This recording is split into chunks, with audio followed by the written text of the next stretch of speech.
Chaque année au Québec, il y a environ 30 homicides intrafamiliaux. La majorité des victimes sont des femmes. Les hommes représentent 90% des auteurs présumés. En général, les homicides conjugaux s'inscrivent dans un historique de contrôle et de violence installé par les agresseurs, et dans la majorité des cas, le suspect était connu des policiers. Il est donc possible de travailler en concertation dans le but d'éviter des drames. Afin de prévenir les homicides conjugaux et intrafamiliaux par des actions rapides et engagées, le Réseau des partenaires contre la violence faite aux femmes Jardin-Roussillon a créé une cellule d'intervention en 2013, l'entente phare Jardin-Roussillon. Cette entente regroupe différents partenaires du milieu institutionnel, judiciaire, de différents corps policiers, de même que les centres de crise, les organismes communautaires en santé mentale, ceux qui viennent en aide aux femmes et aux enfants, de même que ceux qui viennent en aide aux hommes qui ont des comportements violents. Dans chacune de ces organisations, un ou plusieurs répondants a été formé afin d'agir comme personne ressource de son organisme auprès de ses collègues.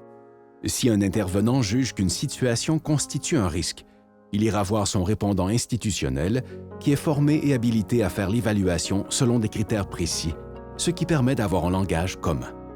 Les facteurs de risque les plus courants sont la séparation, les antécédents de violence conjugale, la présence d'agressions sévères, le harcèlement, les menaces de mort, la présence d'un plan d'homicide, l'accès à la victime, la peur présente chez la victime, l'accès à une arme, les moments critiques tels qu'une perte d'emploi ou la perte de la garde des enfants et la présence d'idées suicidaires.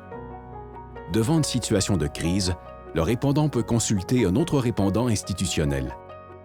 Ils pourront décider ensemble, selon l'évaluation du risque, d'établir un plan d'action concerté, c'est-à-dire mettre un filet de sécurité autour des personnes à risque, ou déclencher une cellule de crise si le danger est considéré comme imminent. Lorsque la décision de déclencher une cellule est prise, un courriel avec un résumé de la situation est envoyé à tous les partenaires. Les partenaires les plus concernés par la situation se rencontreront dans un court délai de 24 à 48 heures. Lors de cette rencontre, ils prendront la décision ensemble s'ils doivent lever ou non la confidentialité des personnes impliquées. La loi 180 permet de lever la confidentialité protégée par le secret professionnel lorsqu'il existe un motif raisonnable de croire qu'un danger imminent de mort ou de blessure grave menace un ou des individus.